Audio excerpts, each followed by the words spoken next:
Star Wars fans have a lot to look forward to, as the franchise's universe is going to get a whole lot bigger in the next few years. Aside from a new trilogy and spin-off movies, there's no telling how many animated or live-action TV shows are coming. But fans might not even realize that there are chapters in the Star Wars saga they've missed completely. Chapters that shouldn't slip by unnoticed, for the best possible reasons. Here are Screen Rant's Star Wars spin-offs you've never seen. The Star Wars Holiday Special. When Star Wars proved to be a massive hit, CBS came up with a plan of bringing that success to the small screen, pitching George Lucas a holiday variety show. The director agreed, but only if the story centered on Chewbacca's Wookiee family, his father Itchy, his wife Mala, and his son Lumpy. Aside from some small cameos from the movie's cast, the special was a random mix of unrelated skits that disappointed almost everyone who watched it.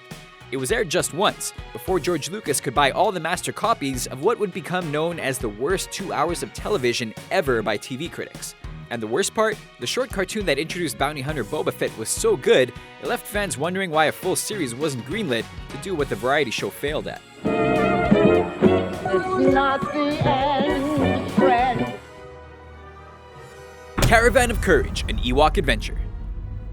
3 years after the first Death Star was blown to pieces, while Luke, Leia, and Han were helping the rebels gain an edge, an entirely different adventure was taking place on the forest moon of Endor. The made-for-TV movie follows Mace and Sindel, a brother and sister stranded on the planet who team up with the Ewoks to rescue their parents from a strange monster. After the embarrassment of the holiday special, George Lucas crafted the story himself, with the art director of the original films, Joe Johnston, overseeing the production design. The result was an award-winning adventure for its special effects, and the start of a new franchise within the series. Ewoks: The Battle for Endor. The made-for-TV sequel to the first Ewok adventure follows an older Sindel, who is soon orphaned and tossed into the forest with the Ewok Wicket to find an old hermit who will help them save the moon from invaders. The movie was once again overseen by the ILM creative leads, and a story crafted with the help of George Lucas directly. The movie gave Wicket even more attention after his well-received appearance in Return of the Jedi, and earned the studio even more acclaim for pioneering a new form of camera work on a relatively small budget. Star Wars Droids. George Lucas's second trilogy may have told the origin story of Anakin Skywalker, but it wasn't the first prequel series to fill in the events of this galaxy far, far away before the series began. Set in the time between the rise of the Empire and A New Hope, the animated series follows C-3PO and R2-D2 in one adventure after another, as the pair of droids always seem to have a knack for getting into trouble. The cartoon included appearances from fan-favorite characters like Boba Fett, IG-88, and too many space pirates, smugglers, and gangsters to count. With Anthony Daniels still supplying the voice of the cartoon 3PO, R2-D2, oh no, you've been eaten. And the prequel trilogy referencing the cartoon years later, it's a serious part of the series canon. Star Wars Ewoks. Droids are fine for a few laughs, but the miniature walking talking teddy bears in Return of the Jedi were a cartoon creator's dream, and the main reasons that the animated Ewoks got almost 3 times as many episodes as the saga's star droids. With the cartoon set years before the events of the TV movies, the first season of Ewoks was surprisingly high quality and enjoyed by kids and their parents.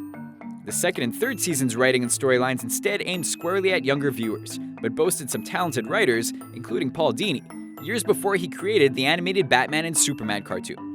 The Ewoks series also offered a major twist. Since the cartoon characters all speak basic English, we assume George Lucas was revealing that the Ewoks were only pretending not to understand the Star Wars heroes.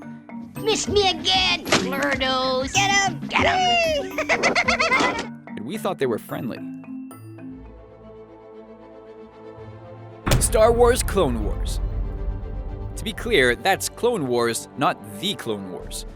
Before the CG TV series became a reality, there was this hand-animated cartoon following the saga Star Jedi between episodes 2 and 3. Establishing why General Grievous was a villain to be feared, the series of short episodes, drawn by the same artist as Dexter's Lab and Samurai Jack, showed the Jedi Knights using their Force powers in ways fans always hoped to see. The short series is often overlooked in favor of the lore-heavy computer animated show, but it shouldn't be. It includes some of the best moments in the entire Star Wars story.